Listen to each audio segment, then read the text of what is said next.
Welcome again, Aquarius. Dadichi here with a very brief synopsis of what's happening right now this month, particularly on the 21st, with this total solar eclipse for your sun sign of Aquarius, here taking place in the 7th house of relationships, marriage, de facto partnerships, business associations, public relations. All of these areas in your horoscope are going to be very, very powerfully impacted by what's happening on 21st of August. There's no doubt about that. Look here at the planet ruling your marital sector. This is Leo and the Sun is ruling that. Therefore, the eclipse is involving very deeply, very significantly, the energies of your partner and yourself. It's fully looking at your sun sign over here.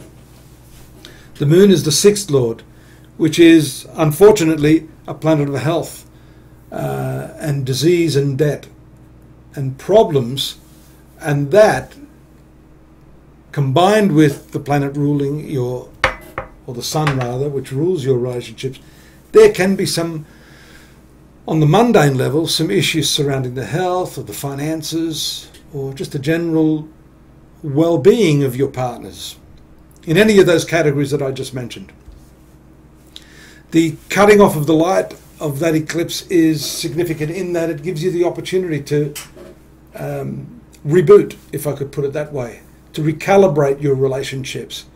It can be a discontinuity in the awareness and the habitual way you deal with your partnerships. And that's good because you're jolted, you become aware of what it is you have rather than what it is you don't have.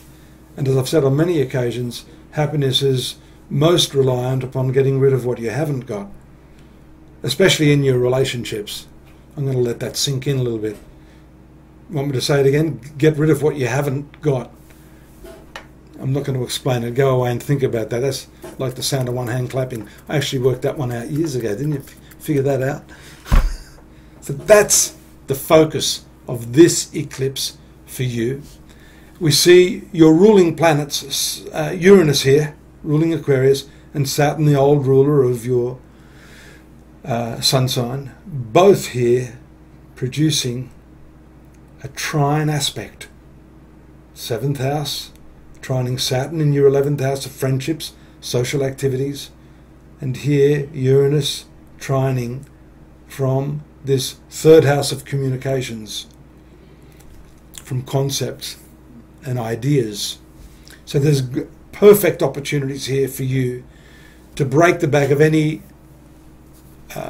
stalemate in your relationships. That's going to have a marked impact upon your own well-being.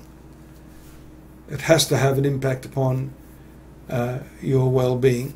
And that will take place when Venus here, which rules your 4th house of domestic stability and happiness, inner peace, transits into these sensitive points.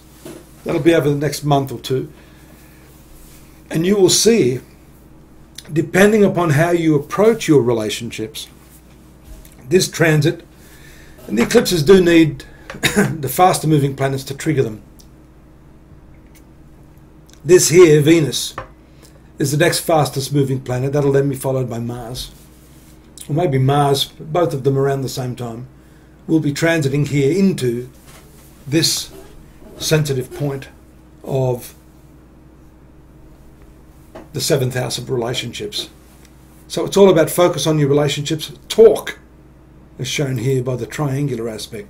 Communicate and try different ways to get that discontinuity going. You only need a moment of it to trip up the other person so that they think again about also what they have rather than what they don't have.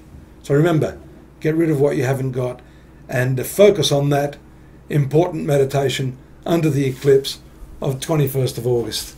Thanks for joining me. Don't forget to take a look at those other links that I've placed here for you to get a bit more understanding of what this eclipse means, not just for you, but for the whole world. Bye for now.